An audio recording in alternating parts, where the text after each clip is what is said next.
Well, hello everyone. Welcome to another video on History by Podcast. And today I'm joined with Professor Barnea. And today's topic is based on his book titled Yaoism and Under the Achaemenid Empire. I have a link to purchase the book in the description below and in the pinned comment, and also a link to the open access version of the book if you wish to have it for free digitally. The link to that will also be in the description below and in the pinned comment below the description. So welcome back to the show, Gab. It's a pleasure to be here, Jacob. Yeah, thank you for joining me once again. Can you give a brief recap on what the book is about for those that have not seen the previous video and haven't seen any of your videos and don't know about your work? Right. So specifically, this book and this book is a part of my work. It's not the only aspect of it, but it is a major part of it. It's the so this particular book is about Yaoism, and I'll explain what Yaoism means in a second. But it's about Yaoism in a specific period in time, which is the Achaemenid Empire, roughly 550 BCE to roughly 330 BCE, depending on how you cut the various periods and that kind of bracket that era, that very important era in history. So so Yaoism is basically the cult, and again, I'm not using the word cult pejoratively. It's just basically a form of worship um, of the deity called Yahweh or Yahu. And that's pretty much it. That's all there is to it. There are in Yaoism, there are no sacred texts. In Yaoism, there are no commandments specifically. There are traditions, yes, that people keep. There are naming conventions that people maintain as well. So Yahoo, the uh, component in the name, in the personal name that represents the deity. So Yahoo, like Yehosha, for example, or Eliyahu, right? So all of these names contain a divine element in the name itself. We call that a theophoric name because it kind of holds the deity in it. So these names, these are conventions by tradition, but these are people for whom the deity Yahweh or Yahu is the main deity, the head of the pantheon, but by no means the exclusive deity. And yeah, so and they have a temple. They worship the deity in that temple. They have sacrifices to this deity. We don't know of any specific festivals that they maintained, that they observed. We don't know of any specific rituals, except one that I published last year about the curse ritual, which really is a type of ritual that was known throughout the entire region, and was much more common in later generations, but still is preserved at Elephantine on that island. And interestingly enough, it was officiated by a priestess, and not a male priest, but a priestess. And that very important document I published last year, and it received some international attention, National Geographic and others. And so this so the Achaemenid period and Yaoism specifically, what one can view this as proto-Judaism, because Judaism later came out of, or was spawned, Yaoism kind of spawned out of it, Judaism at a later time, towards the turn of the third century, between the third and the second century before the current era. And later on, Christianity spawned out of that as well. But Yaoism continued. Yaoism continued beyond the turn of the millennium and into the first centuries of the Common Era, and was definitely the most popular form of Yahweh worship in the first centuries of the Common Era, was Yaoism and not Judaism or Christianity. But it was a very popular. The reason that it kind of came under the radar, and I'm sure we'll get back to it, was that this was a popular cultic form. This was popular religion with no specific writings, no specific sacred writings, which is what we have focused on for the past 2 millennia on sacred writings. They did not have any. It was popular religion and was much less strict in the sense that they didn't have specific commandments or halacha. So that's Yaoism, and the book focuses on the early period or the early developed period of Yaoism, which occurred under the Achaemenid Empire. Yaoism is significantly older than the Achaemenid Empire, existed before it, but the Achaemenid era or the Achaemenid period was a very important period in the development and the evolution of Yaoism. So this book focuses on that. Now, the book is extremely interdisciplinary. Okay, it has, of course, historians contributing to this book. So I have of course, to stress that this is an edited book. I have one chapter in this book, but we have other people who contributed chapters to this book. So it's not just me, and it was co-edited with Professor Reinhard Kratz of Göttingen University. Okay. And each contributor comes from different, or contributors come from different disciplines. And so, as I said, it's very interdisciplinary. We have historians, we have Bible scholars, we have linguists, we have Iranian studies, scholars from the Iranian studies. We have archaeologists, but not just archaeologists of Palestine, but also archaeologists of Central Asia and Iran. So we have a very wide variety. If you read this book, you get a very, very rounded view of that period from a lot of different disciplines. And the Bible is just one. The biblical aspect is just a one part of this overview. So, I mean, not overview, but actually a deep dive on this period. Now, this period is an extremely important one. Also for the development of the biblical text. A lot of the text in the Bible are seen by several scholars, and I'm sure we'll also talk about other ways to see it. But many scholars see that period as formative. The Achaemenid period is very formative for the biblical text, and it certainly was for several of the texts that made it into the Hebrew Bible. So certainly some of these texts were at least orally transmitted during that time period, or at least or composed as stories that are to be transmitted orally from one authority to another. And so it is certainly a central period, but also from a historical perspective, this was an extremely important period in the creation of the people, of the Jewish people as a people, as a nation, so to speak. Nation is an anachronistic term for this period, but I'll use it for convenience. So this is the importance of this book. Really, the first book to focus specifically on Yaoism in that particular formative period.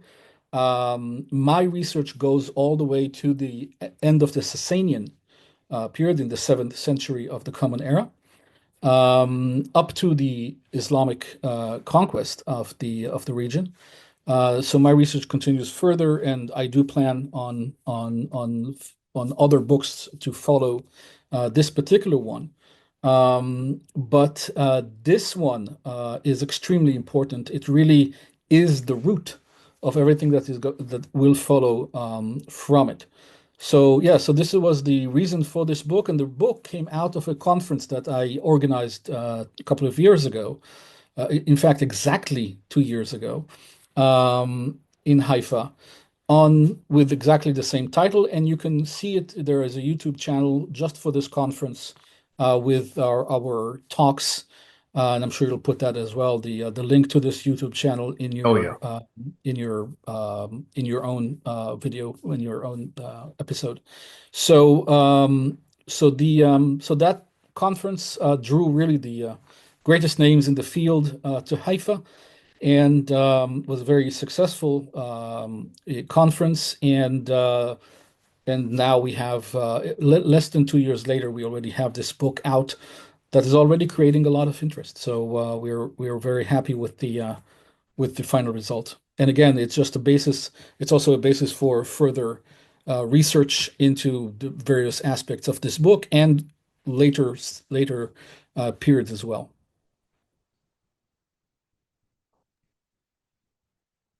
Who are the Elephantine Yawists, and what do we know about them? So the Elephantine Yawists are a community of course, of Yawists that came from somewhere in Palestine, according to my research, in the 6th century before the current era. Now, I have an article on this that you can find on my academia page about the time, how I came up with the actual dating of the arrival of these Yawists to the island of Elephantine. It's not very easy to date this, but I show in my article various ways that I could see where the various data points that meet at a certain point in time, all of them at that point in time, and that shows by a lot of different data points that come together that this was around the middle, maybe 550, 540 before the Common Era. So I certainly stand by this, but other scholars have different views on this, and in my article I do provide references to other views, so you can check and make your own decisions. But according to my calculations, they arrived in the middle of the 6th century before the current era, and already relatively quickly, so within give or take 20 years, they established a temple, a Yaoistic temple to the deity Yahweh on the island of Elephantine before the Persian conquest. So that happened before the Persian conquest. The Persian conquest happened in 526 before the current era. We used to think it was 550, 525. Now, recent research shows that it's 526 before the current era. So there, the temple was already built and functioning before that. And again, according to my research, they arrived first at Aswan, which is on the other side of the Nile, or really on the land itself, on the Nile, on the shore of the Nile. And it took them a while. We don't know exactly how long, but maybe a decade or two, to move at least part of the community also to live on this island called Elephantine. Now, the island itself, for millennia before the Yaoists came to the island, so for millennia before they came 2,600 years ago, or roughly 2,600 years ago, right? But for millennia before that, this island has already been a center, a cultic center in Egypt. Okay, so it was the center for several deities.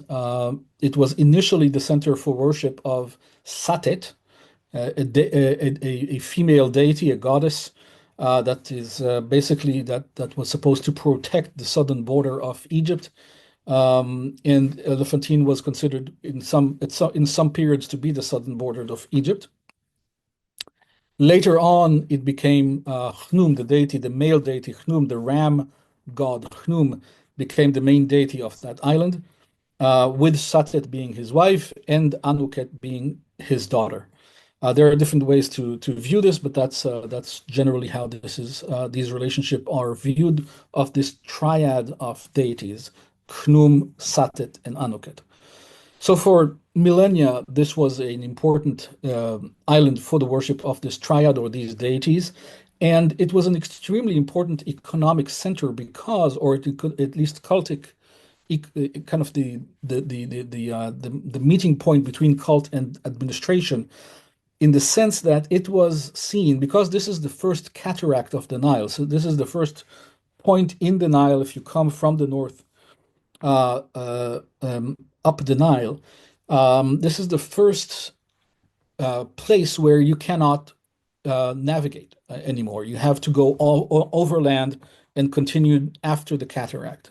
So you have to kind of carry your boats or your ships overland somehow because it's unnavigable. The waters are too hard to are too active, to allow passage.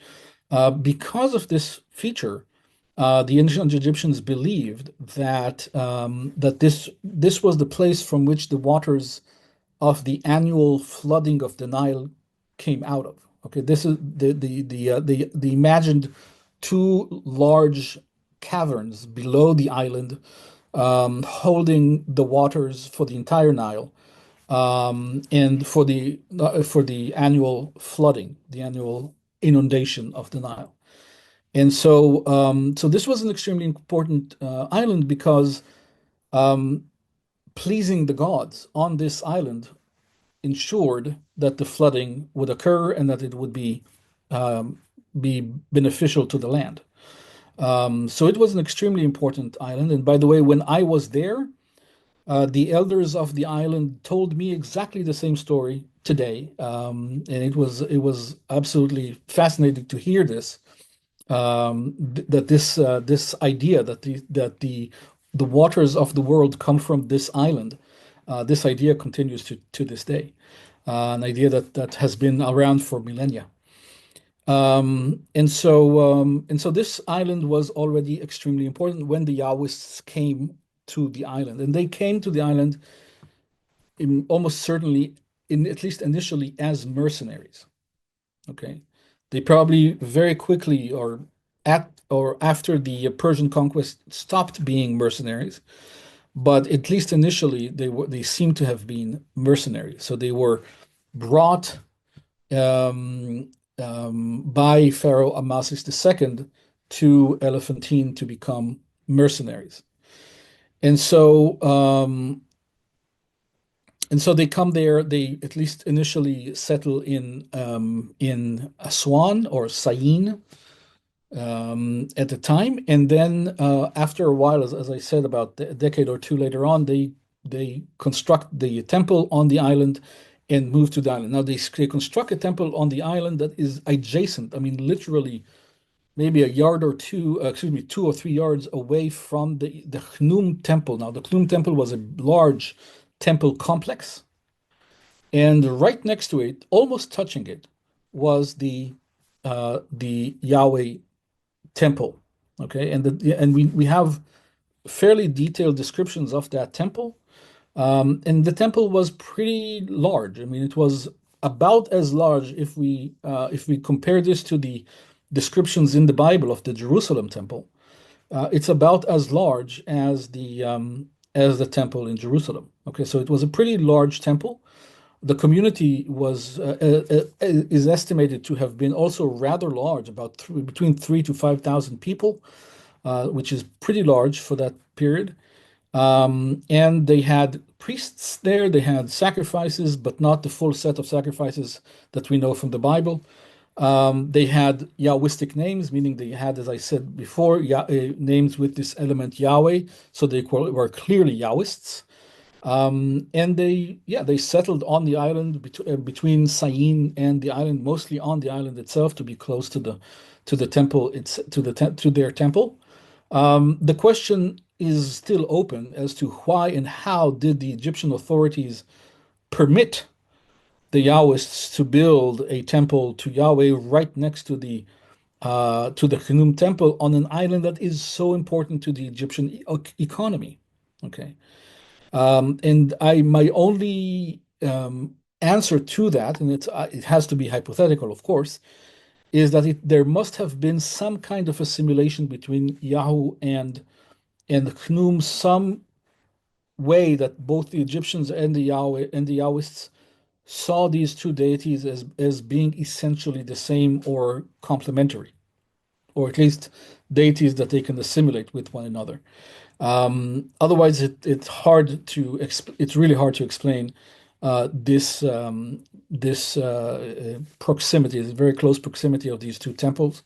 And the Yaoists were the only ones. We know that there are other foreign mercenaries there, foreign communities there. It was a very cosmopolitan area, and even in the Egyptian period, not just the Persian period. And but none of the other communities had a temple on the island, only the Yaoists. And so there must have been some kind of more intimate relationship that was seen by both sides between these deities.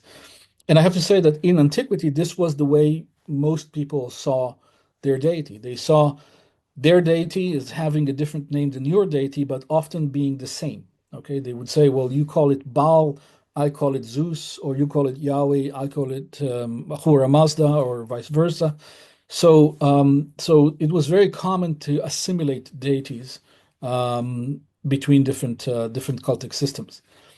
And so, my assumption, again, it has to be hypothetical because there is no document saying that, but my assumption is that this permit, very remarkable allowance to the Yaoists that allows them to build the Yao temple right next to, almost touching the Khnum temple, must have been based on some kind of mutual understanding of assimilation between these deities.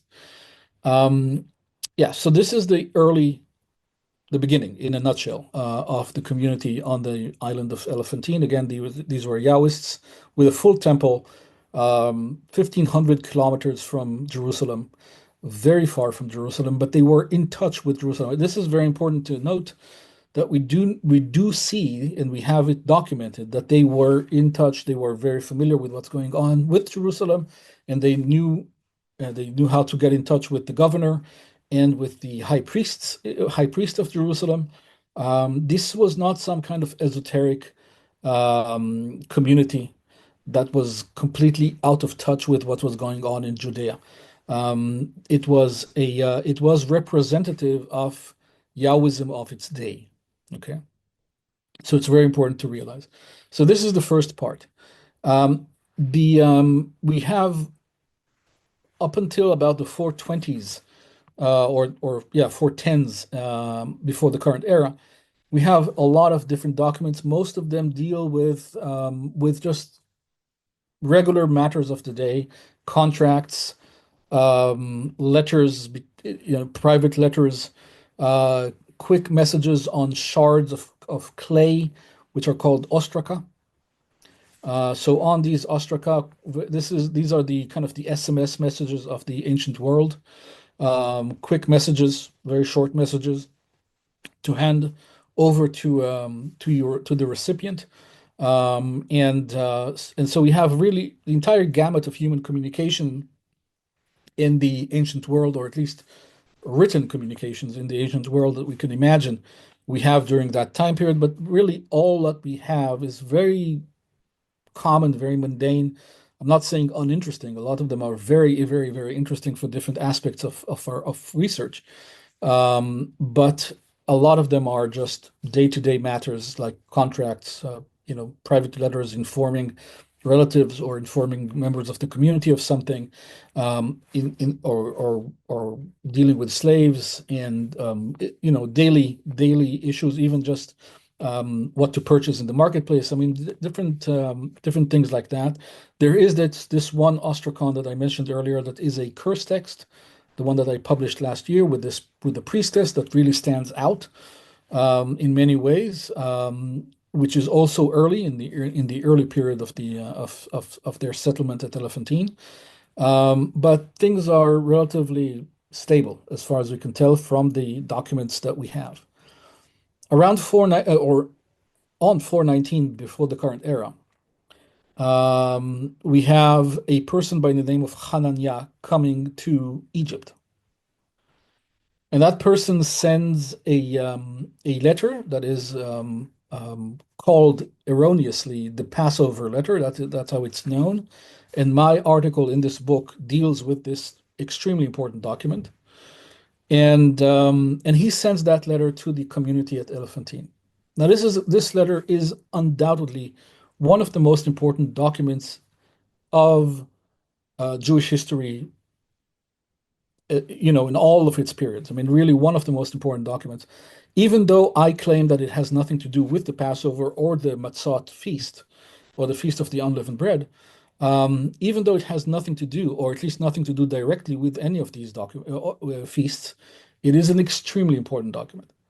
Anyway, so this Hananiah sends that document, and then from that point, things go south relatively quickly. So that document talks about some kind of observance. Unfortunately, it's very fragmentary. And as I said, I republish it. It was published already several times in the past, but my analysis of it shows that it was published with an erroneous interpretation of the text, and it's very fragmentary, and it talks about some kind of observance where the focal point is on maintaining purity. He does not describe what this purity means, what it entails, and the people reading this clearly knew already, without any explanation, what kind of purity needs to be maintained.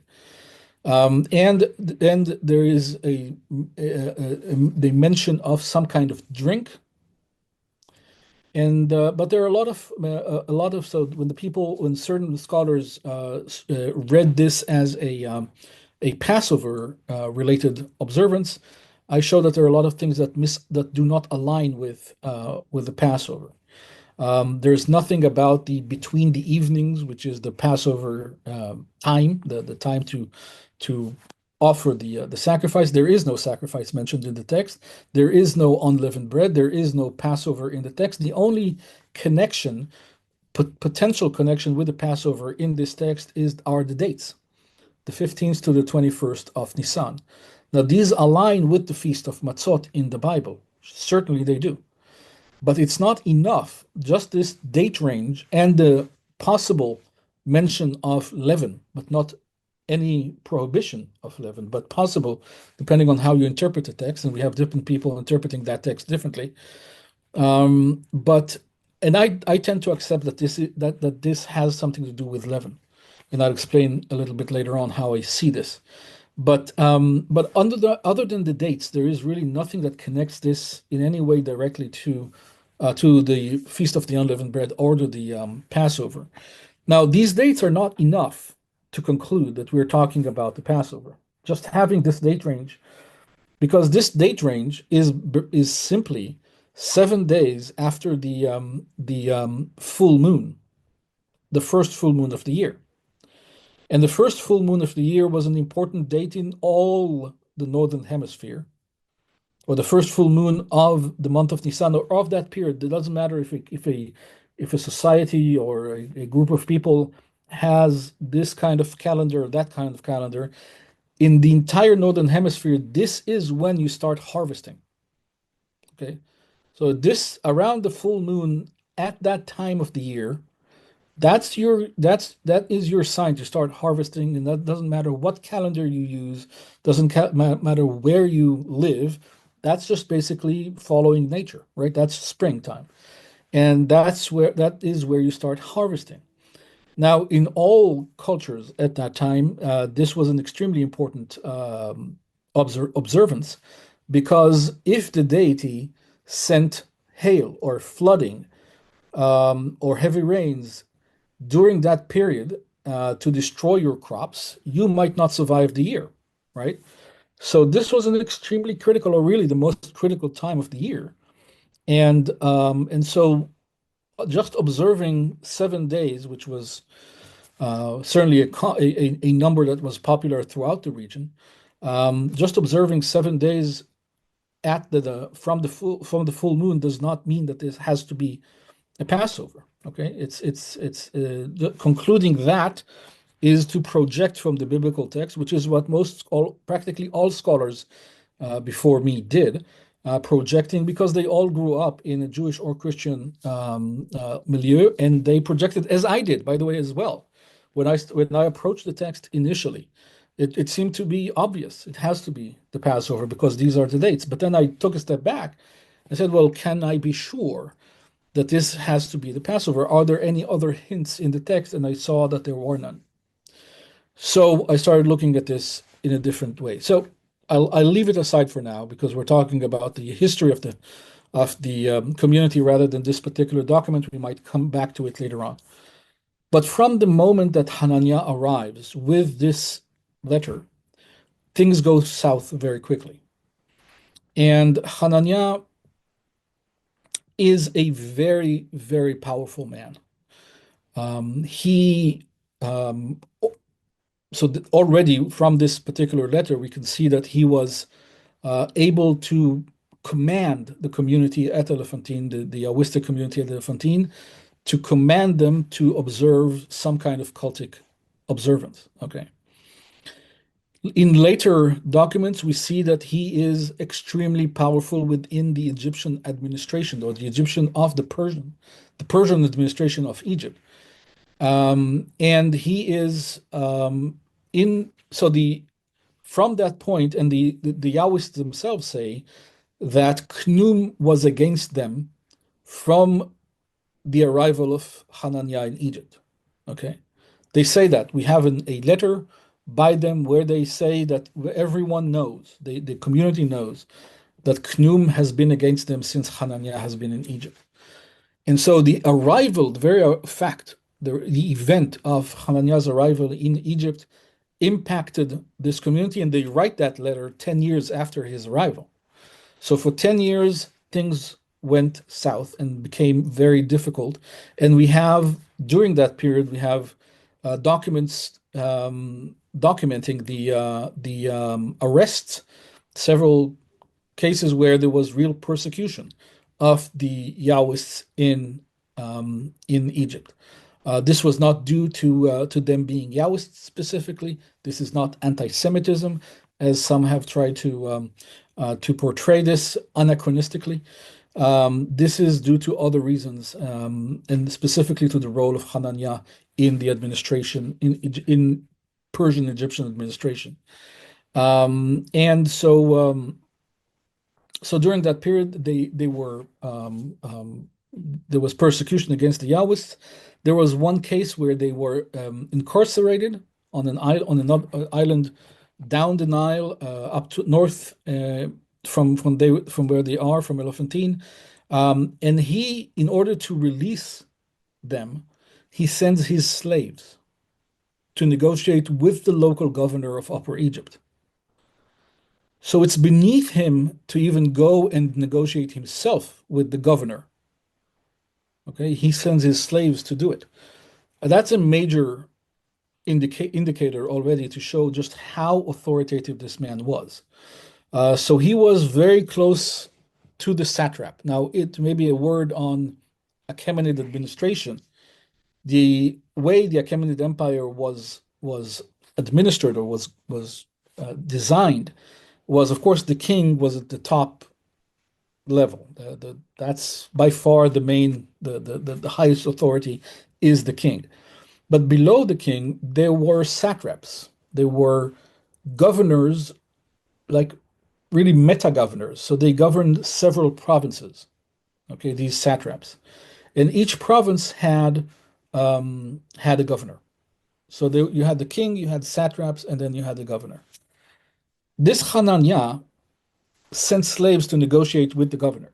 Okay, so he was at about the same level of authority as the satrap. Okay, which is absolutely striking. This is a Yaoist, or a Jew, if you want to be a little anachronistic about this, who is about the same level as the satrap, and we know this is documented. Okay, and so that his power and his authority at the time certainly caused friction in the satrapy, or at least among the ethnic Persians that were trying to get more power in that satrapy. In 410, before the current era, this tension came to a boiling point. Now, what happened then is that there was already a rebellion, an Egyptian national rebellion. Again, national is used anachronistically here for convenience, but a national rebellion of the Egyptians against the Persians. Ultimately, 6 years later, or depending on what part of Egypt you're looking at, 6 years to 10 years later, the Egyptian rebellion would be successful in driving out the Persians from Egypt. But its first echoes, or the first kind of wave of this rebellion can be dated to about 410 before the current era. The governor of Upper Egypt, Widranga, which is his name is documented in the Elephantine papyri, in the Elephantine documents. Widranga used this rebellion now to attack the Yaoistic temple on Elephantine and destroyed it. Not completely destroyed, of course, but certainly damaged, created heavy damage on this temple. And this is documented in several papyri that we have found this attack. And the main documentation for this for this violence is found in two drafts that were sent, or at least the two drafts for a letter that ultimately was sent to Jerusalem to ask for authorization to rebuild the temple, or at least for support to rebuild the temple. So we have the draft, of course, the letter that was ultimately sent we do not have, but we do have two drafts of this petition that documents the damage that was caused to the temple. We have another papyrus that also talks about the damage, and in it, and that's maybe as a side note, in that other papyrus, when they kind of there's a short inventory that has survived. It's also very fragmentary. When they talk about the what was in the temple, one of the elements that was in the temple, or one of the characteristics of the temple, was an Atrodan.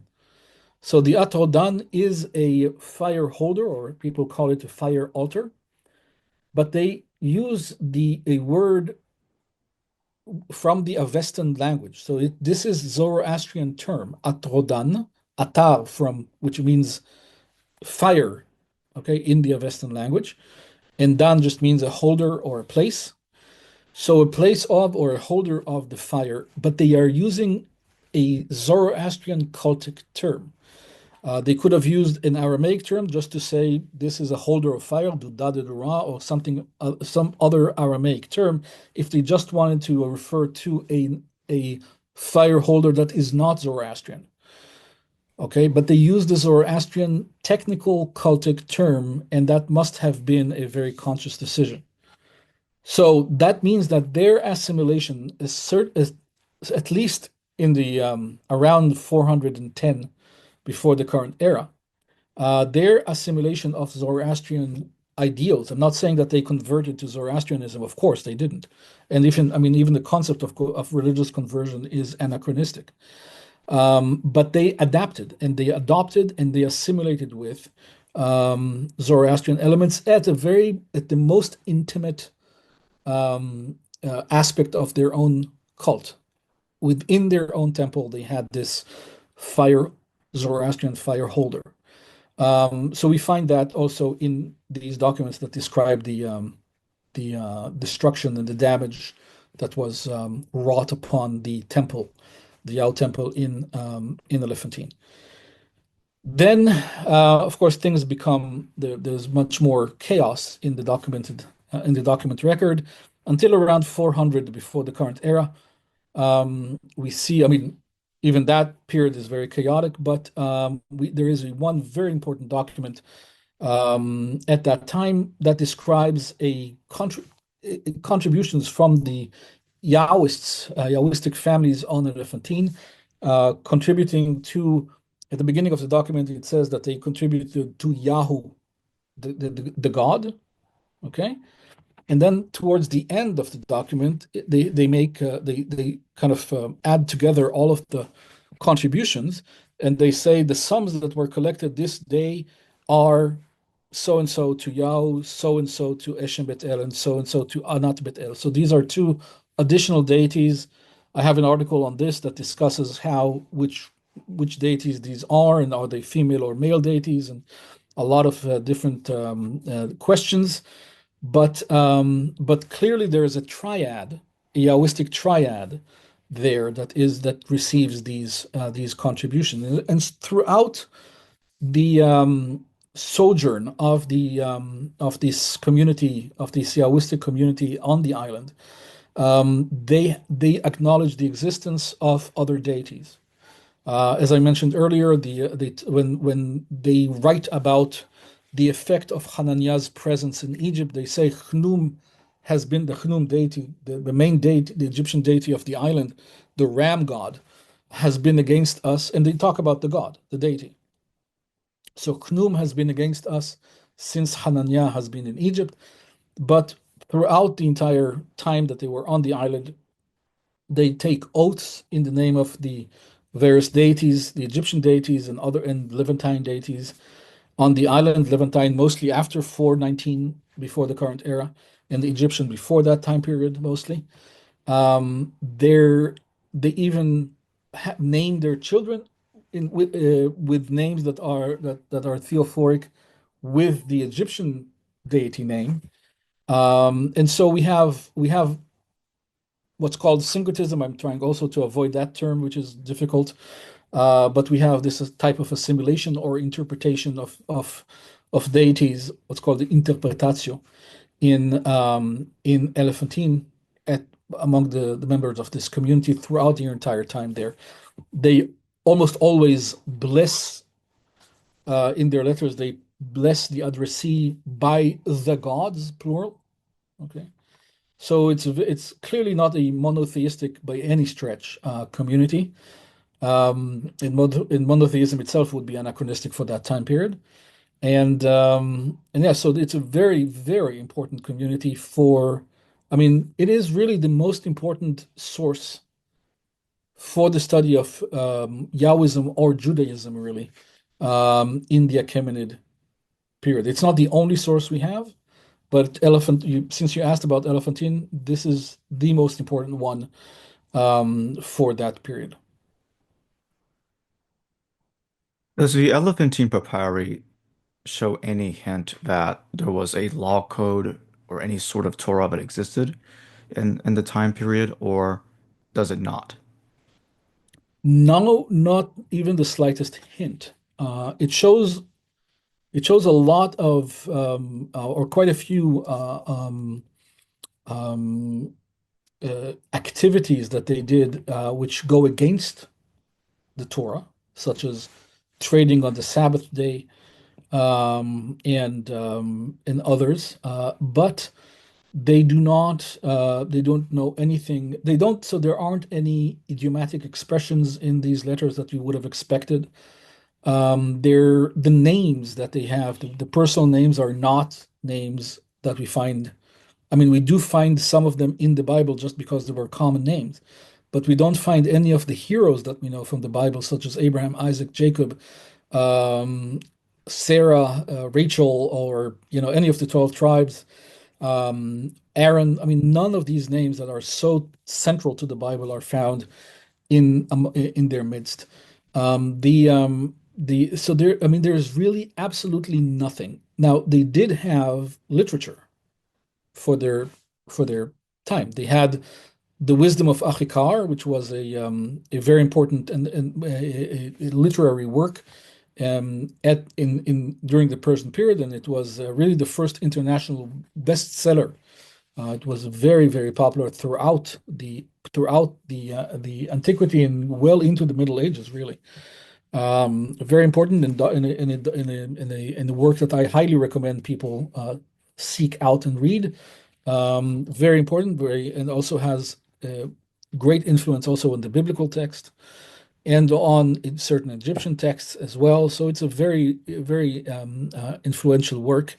So they had a copy of that. They also had the copy of the Achaemenid Bisutun inscription.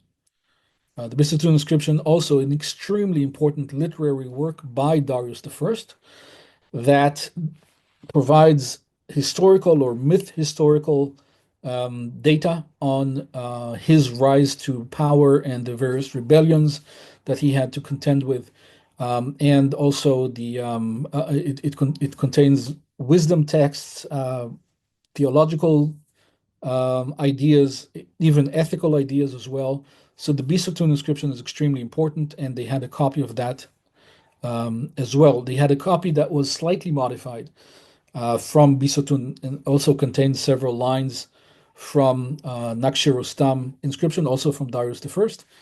But they had these documents. They did not have the Bible, so they really had absolutely no knowledge of the Bible. The Bible did not exist as far as they are concerned. Now, it's true not only there, not only at Elephantine, and I have to stress this because this is not unique to Elephantine, but also we find zero knowledge, zero familiarity with the Bible, not just Elephantine, but also in Babylonia, where the Yaoists also lived, and also in Palestine as well, where Yaoists lived as well. So there is no in the entire. So we have about a few thousand documents altogether, many thousands of documents from Yaoists. Whether if we combine Babylonia, and I'm looking at documents in the very broad sense. I mean, also coins and bullae, and not just papyri or ostraca, but everything together. Even graffiti, we have graffiti, we have, we have tags, wooden tags, and things like that. We have a lot of documents from that period, and if we look at all of them together, we have thousands of documents. None of them betray the slightest knowledge, the slightest familiarity with the Bible throughout the entire Achaemenid period. Simply nothing. Um, and so and every case is explainable if you look at it. You can say, well, they didn't have this, they didn't have that, and one can explain. And I've had people explain to me why they didn't do this, why they didn't do that. So every case in and of itself you can explain. But there is no positive case. Okay, there is no case where we can say this does show some familiarity with the Bible. And so absolute silence, complete silence. Now, it is an argument from silence, but the silence is so deafening throughout over thousands of documents, over hundreds of years. Not one positive example. So and again, this can turn on a dime.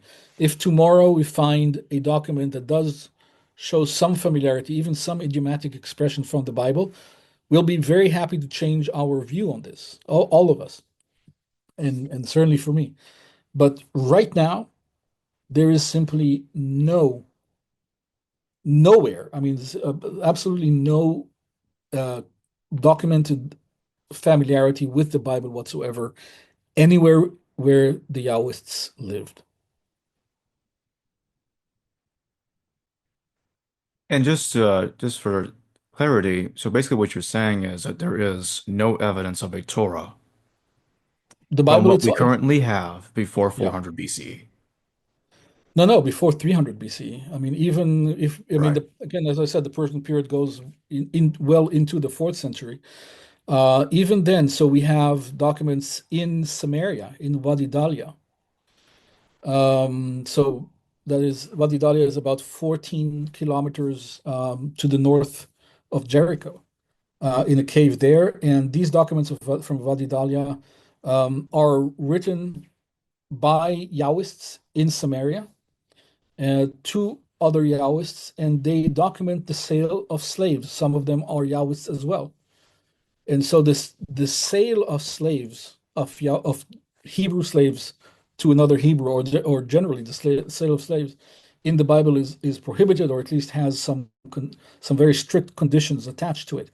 That's not hinted in these documents, and now we're talking about 354-ish BCE.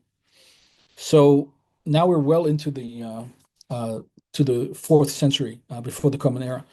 We have coins from that period as well. As I said, the documents, when I say documents, this is a very broad definition. But we have coins from that era from the fourth century. Okay, so from the 300s BCE, We have a coin of the high priest in Jerusalem with his face on the coin. Now, this is extreme because you should make, I mean, according to the Torah, at least, you should never make a graven image. This is a graven image on a coin of the high priest in Jerusalem. Okay. I mean, this is as not un, as ignorant of the Torah as you can get, right? It's not, it's someone who, I mean, clearly the high priest did not know of this prohibition, right? And the people using these coins, of course, in their day-to-day lives did not know of this, right? So this was in circulation in Judea at the time, and this is the high priest putting his own face on the coin, just as a governor would do, and his name. And we have from the end of the fourth century, so 330s, give or take, we have another coin where a Yaoist, so someone with a Yaoistic name with the divine element Yahoo in his name, riding on a horse, so clearly a military leader that was able to mint his own coins or had coins commemorating him in some way. He has a sword in his hand, and he has his name on one side and him on the horse, and on the other side he has Zeus. Okay, so it's not his deity that he recognizes is Zeus, and there was probably, I mean, clearly some kind of assimilation between Yahweh and Zeus, even in the fourth century before the current era. And so we don't see any familiarity with the Torah down to the beginning of the Hellenistic period. Did the Yaoists, oh, let me rephrase. When precisely did we start seeing the first evidence of the Yaoists assimilating Persian ideas, Persian theological thought into their worship of Yahweh? Well, I mean, the first actual direct evidence of that is this Atrodan that I mentioned around 410 before the current era. The reason I'm saying around is because their temple was destroyed at 410 BCE, but the papyrus where they described the damage was sent around 407 before the current era. So thus, this Atrodan existed in the temple, in the Yaoistic temple, in the 410s of the fifth century before the current era. So the very end, the last part, the last 2 decades of the fifth century before the current era. And so this is the first actual direct evidence that we have of assimilation. However, we do have a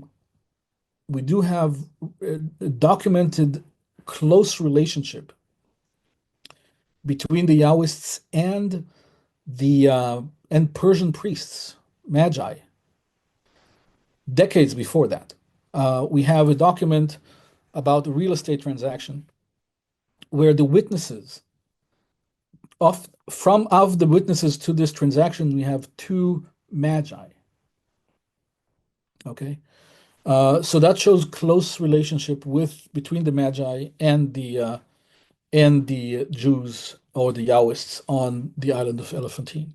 So that is before. Of course, this does not mean necessarily that they had there was cultic assimilation there, but clearly there were strong connections between these communities.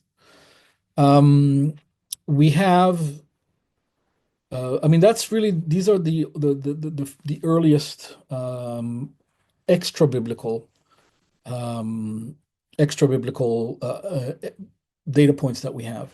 Now, in the Bible, and that's a whole different ballgame. I mean, this is a whole different. We're opening a completely different sphere of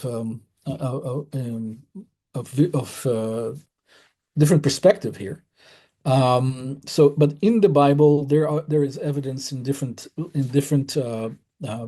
settings, especially in the Torah, for Persian influence.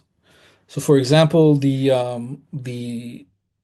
fire that does not go out, the perpetual fire in the temple, Several scholars have argued that this is, and argued very convincingly that this is Persian influence. This idea of a perpetual fire. I just last week I was in Paris and I gave a talk on the influence in the pericope of the burning bush of Persian influence, which has two types of influence also from the Bisatun inscription about the gods who are, the gods who exist, which is a very much a Persian concept or an Indo-Iranian concept.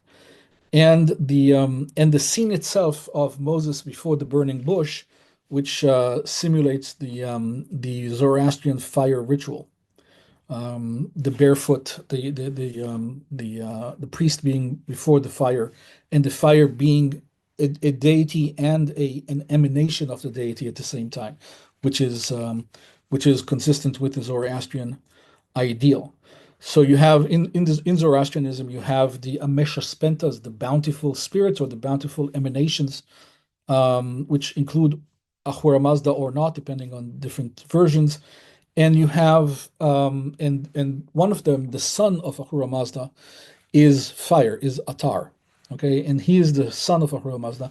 In the burning bush, you have this very interesting play between Yahweh and his messenger. So at the same time, the fire or the voice from the fire is Yahweh himself or his messenger. So or an emanation, right, from Yahweh. So it's very, very consistent with the way the Zoroastrians see Ahura Mazda and Atar, and the whole scene is also very reminiscent of the fire ritual in Zoroastrianism. So that's what I talked about last week. But we see a lot of influence in especially in the Torah. We could talk about the Garden of Eden as an influence. We can talk about all of these really a lot of different elements within the Torah from beginning to end have elements that are, but they are not always adopting Zoroastrian ideas. Often they are polemicizing against. So it's interesting to understand they show knowledge of Zoroastrian ideas, but they're not necessarily adopting them wholesale. Okay. So, for example, in the burning bush pericope, um, it says, I am who I am. That is the name of Yahweh, is I am in that pericope. So the deity is existence. His name is existence.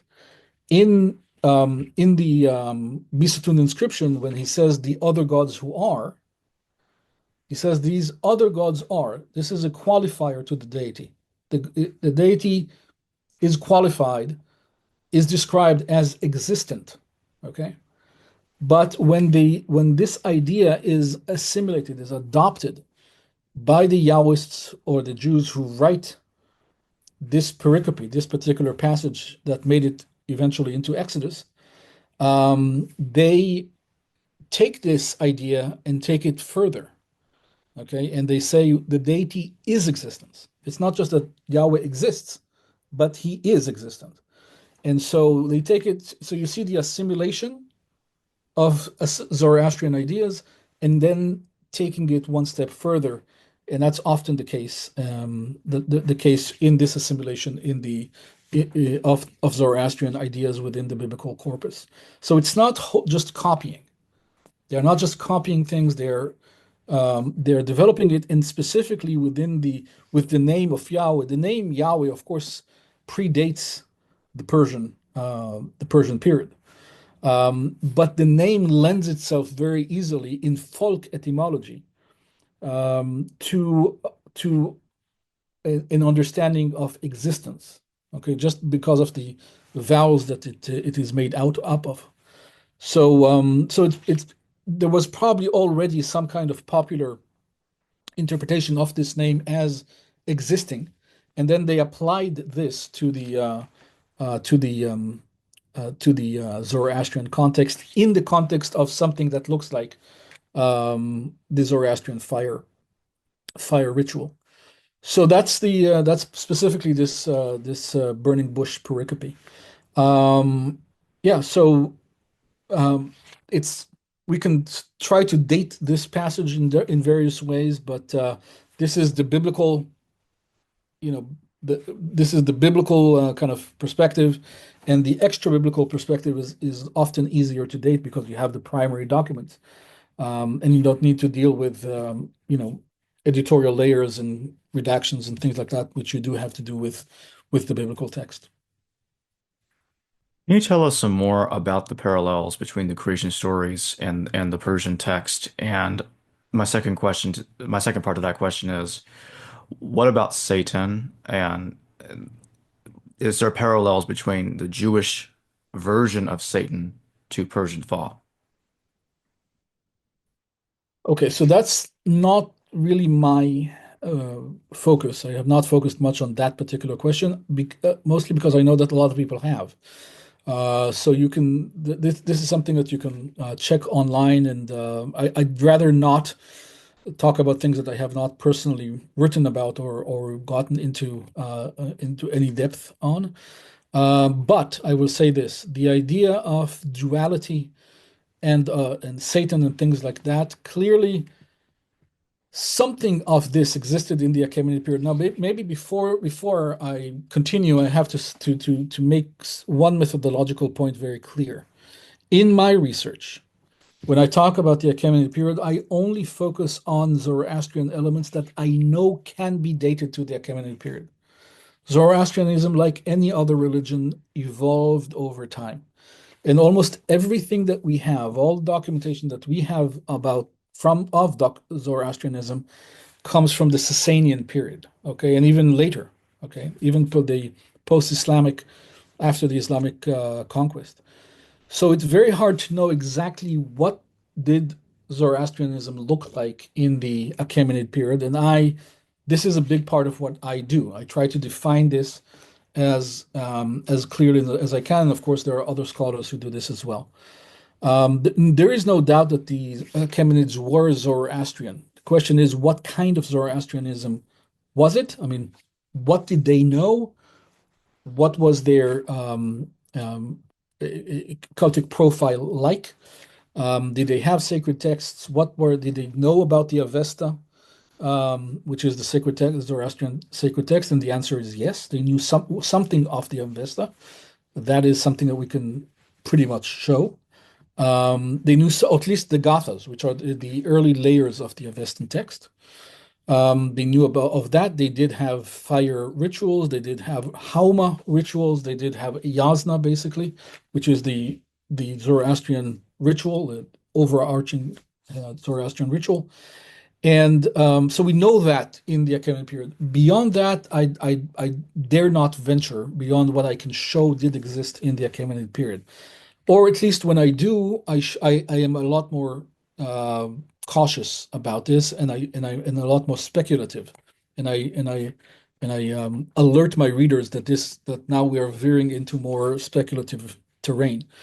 But the going back to your question about Satan and duality in general, they had some kind of duality that is already very basic duality that is already documented in the Achaemenid period. And specifically, I'm talking about Xerxes' Daiwa inscription, or XPH, where he talks about the Daiwas, which are the anti-deity, or the deities that need to be condemned. So he talks about that, and clearly there are good deities and bad deities, and there is a very, very clear distinction between them. Anything beyond that could be later, and has been argued, and I think convincingly, that at least in Sasanian time, and as I said, most of our documents come from the Sasanian times on Zoroastrianism. There was a back and forth. I mean, the Sasanians themselves adopted ideas from Christianity and Judaism back into Zoroastrianism. Religion is always very effervescent. Okay, the religious field. I mean, a lot of people think of religion as something static, fossilized, that has come down from generation to generation in the same period. That is never the case. Okay, never. It's always developing. It's developing today, whether you are Christian, Catholic, evangelical, Orthodox, whatever, whether you're Jewish Orthodox, Jewish Reformed, Muslim of all different types, or other religions, religion is always developing, always adapting, always adopting, always on the move, because it is so human. Okay, it is always moving forward, or at least moving. Whether it's forward or not, I'll let other people decide. But at least it is moving, and that was the case in antiquity as well. So we do see feedback back into Zoroastrianism in the Sasanian period. And so Satan, in the idea of Ehrman, or the evil force in Zoroastrianism, could potentially be a feedback from back from Judaism or Christianity back into Zoroastrianism. This is why I don't really venture into these areas, at least not yet, because I try to stay within what I can show existed in the Achaemenid period, for sure. And so that's not exactly the answer you were waiting for, but this at least gives you the methodological perspective on how to approach this. Oh yeah, that makes sense. Yeah. Um, so yeah, I thought that was a good answer to my question. So Okay. so when do you start seeing the Hebrew Bible, or let me rephrase, when do you start seeing the Pentateuch, the Torah, begin to take shape? When do we start seeing the earliest traces of the text developing? That's an excellent question. I have another book that I'm working on this particular question, and it's a very complex question. Now, what we start, so let me maybe again go back to methodology. Up until the turn of the fourth century, so about the begin between the 400s and the 300s, excuse me, between the 300s and the 200s BCE, there is nothing really, even remotely reminiscent of the Torah. Even then, we start seeing around that period, that time period, we start seeing names that are recognizable. So we start seeing names that are biblical, like Joseph and Simon and other names like that. Very few and far between, but initial echoes of names which you haven't seen before anywhere in Yaoistic contexts. And so we start seeing these names start showing on the radar, and that is very, very significant. Does that necessarily mean that that this is knowledge of the Torah? In and of itself, it's not enough, right? Because it could be that this development happened in parallel. It did not necessarily require knowledge of the Torah. But when we look at the overall context, we start seeing other things as well. So we start seeing Greek authors talk about, again, elements that are recognizable from the Torah. Again, does not mean that they are familiar with the Torah, at least not what we're familiar with. But they start dealing with things like Moses and and the Exodus, or different types of Exodus. There are among the Greek authors, there are several versions of exoduses that happened that are different from what we know from the Bible. And interestingly, they are not written in a polemical way. They're not written in a way that shows that their version is correct and the biblical version is not. Okay? They are written in a way that this is the way that things happened. And Moses also is portrayed very differently than what we know from the Bible. And there are a lot of different Moseses around, different profiles of this Moses around. The name was very popular, but the character was very, very different. Certainly very authoritative, but in one place he is an Egyptian priest, in another place he is a military leader, in another place he is the teacher of Orpheus, this musician, the mythological musician, and basically a muse They understood the name Moses as Muse. In other places, he's an alchemist or a magush, one of the magi. Um, a leper. He is also presented as a leper. The entire Jewish people are presented as lepers. So there are a lot of different versions, a lot of different stories circling around. If we were to go back in time to the third century before the current era, we would see a lot, and even later. I mean, even Josephus talks about this. There were a lot of traditions circling around, different versions of who Moses is, what kind of Exodus happened. They understood the Exodus to be Moses just departing from Egypt and immediately going and founding Jerusalem, to be the founder of Jerusalem. They saw him as the founder of Jerusalem, and they described Judea as completely desolate at the time. I mean, a lot of versions circulating around, but they don't correspond to what we know from the Bible. Okay, so does this show knowledge of the Bible? Not necessarily. It shows that some versions of this story were circulating, probably also amongst the Jews at the time, or the Yaoists, if you want to see it that way. But versions that there were we start seeing stories circulate around in the third century before the current era. Okay, so we can already say that the roots of the Torah are to be dated to the third century before the current era, the Hellenistic period. Now, whether that was already written, something has to have been written already in the third century. Okay, some early version of these traditions must have been written down then, because already in the second century we start seeing versions kind of consolidating and becoming more recognizable to what we know from the Bible. In the second century, and or early first, but I would date it to the second century. We have the letter of Pseudo Aristeas that talks about the Torah being commissioned by King Ptolemy, and being authoritative, with a legend about 72 rabbis, 72 sages that come together to translate the Bible from Hebrew to Greek. Um, and um, and miraculously they all come out with the same version. So this is the idea behind the letter of Aristeas. This is the second century. So the idea that there is a written version was already accepted in the second century. There's also Ezekiel the tragedian, a very interesting person who wrote a Greek tragedy, a Greek play, really following all of the necessary classical formula of a Greek play about the Exodus. Okay. Now, even his version is not exactly what we know from the Bible.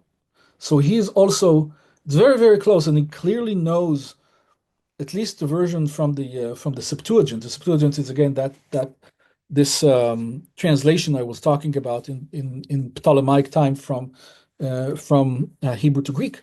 So at least is familiar with the Greek translation, and I have to say I'll say something about that in a second. But he is at least familiar with the Greek translation, and bases his play on that version. But it's not exactly what we know from the Bible. It is different. So we're seeing that things are still in flux, even in the second century before the current era. Now, what I wanted to say about the Greek version, it's very important to understand that the version that was written, the Greek into which the Hebrew text of the Bible, of the Torah, was translated into, um, was not Greek. Okay, it's Judeo-Greek. It is a different type of Greek. It's like Yiddish, in modern in Europe, the Jews had a version of a language, a Jewish language, where they took the German language, but they changed it into a kind of a Jewish lingo of that language.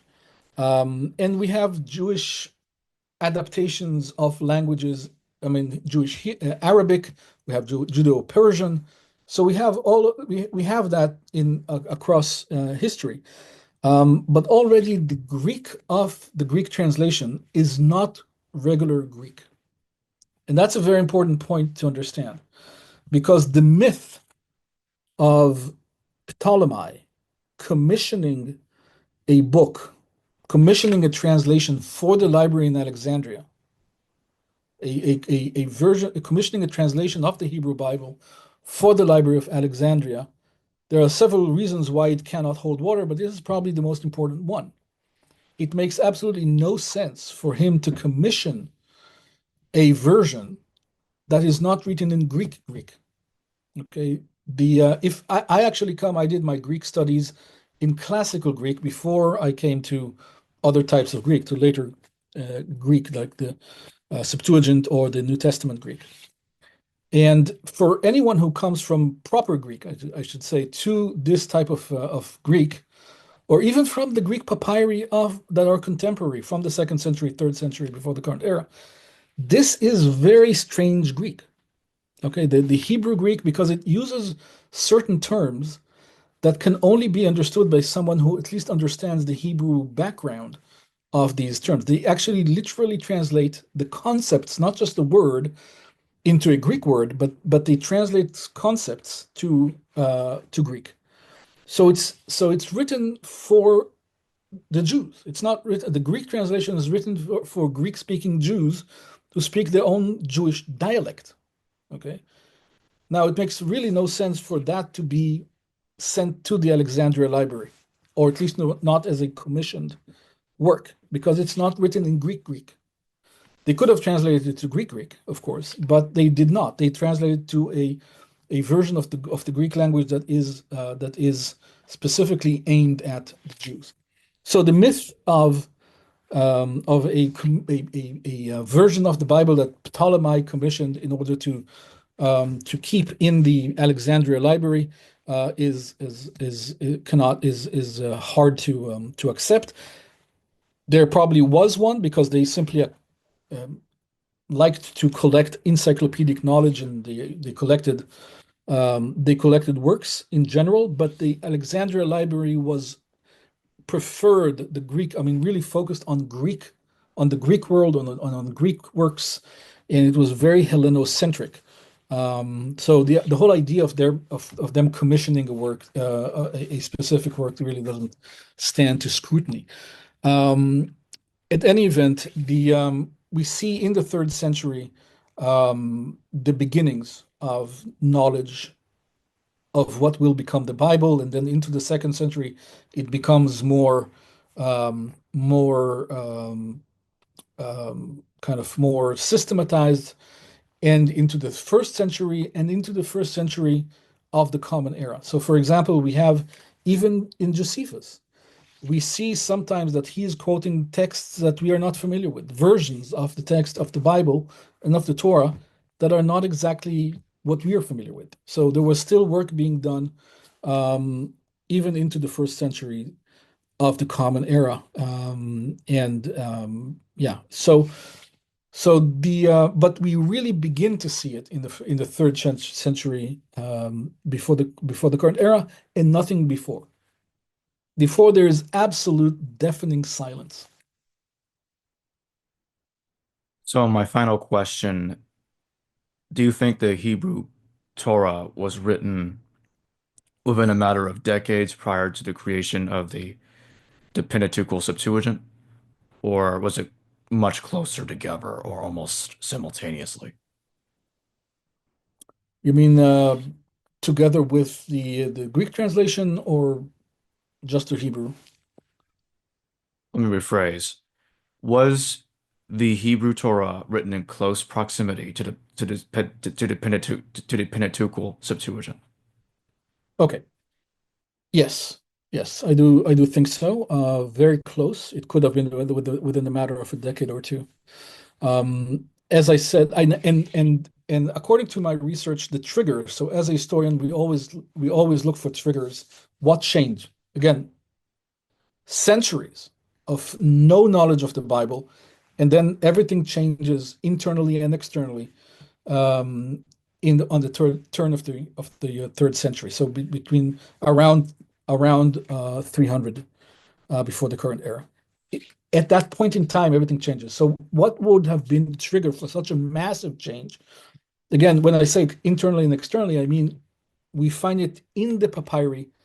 So in the primary documents, when people start naming themselves after biblical heroes, and we find Greeks talking about elements that will become, at least eventually, will become part of the Torah. So we start finding, blips on the radar, kind of Torah blips on the radar around 300 before the Comet era, and so we find internally and externally these things happening at that time. The trigger would have been the Library of Alexandria. That was a massive trigger for all of the entire region, from Macedonia and Greece to Egypt and Persia, of course, in Palestine as well. The Alexandria Library was a major impact on everything, really. It was a futuristic city.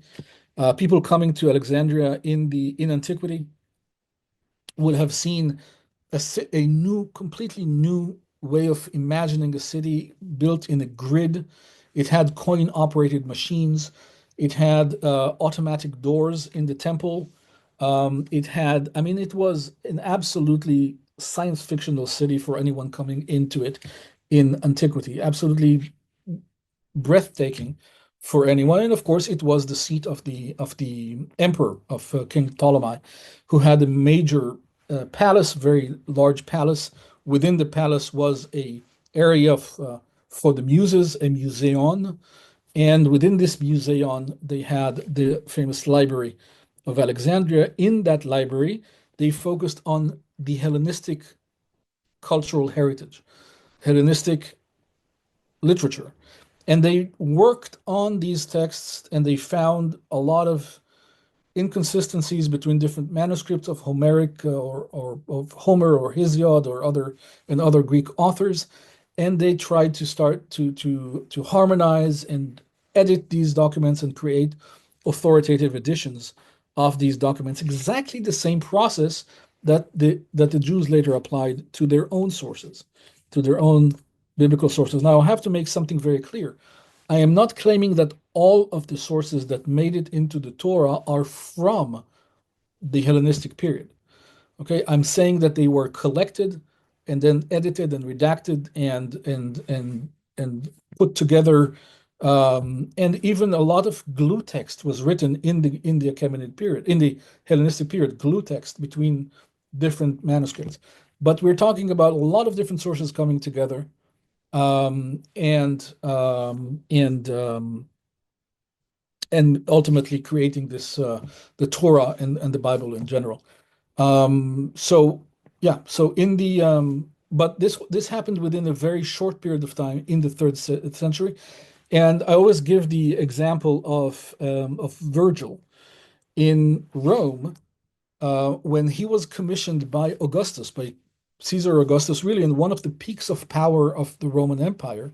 Augustus commissioned Virgil to write the mythology of Rome, and he used existing material as well to write how this hero called Aeneas came from the east to establish the Roman race.